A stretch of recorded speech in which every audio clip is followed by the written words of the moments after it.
కాంగ్రెస్ అధికారంలోకి వస్తే అన్ని వర్గాల వారికి న్యాయం చేస్తామన్నారు రాహుల్ గాంధీ. కాంగ్రెస్ మేనిఫెస్టోపై విమర్శలు చేశారు కిషన్ రెడ్డి. మోదీ ప్రభుత్వంలో సక్సెస్ అయిన పథకాలను రద్దు చేస్తామనడం సరికాదని విమర్శించారు. ये जो मैनिफेस्टो है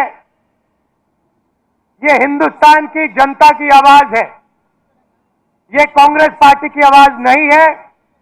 आपके दिल में जो था, लाखों लोगों के दिल में जो था उसे कांग्रेस पार्टी ने सुना और उसे हमने मैनिफेस्टो में डाला।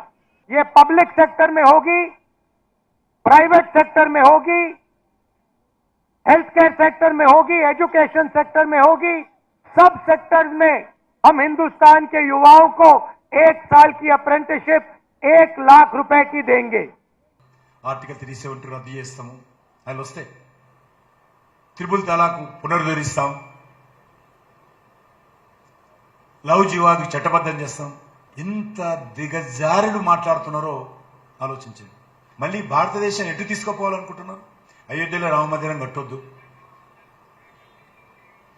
ఇంత దుర్మార్గంగా ఈరోజు రాజకీయ పార్టీలు వ్యవహారం చేస్తున్నాయి. మేమేమో దేశం కోసం గ్యారెంటీ ఇస్తున్నాము, వాళ్ళేమో ఓట్ల కోసం గ్యారెంటీ ఇస్తున్నాం.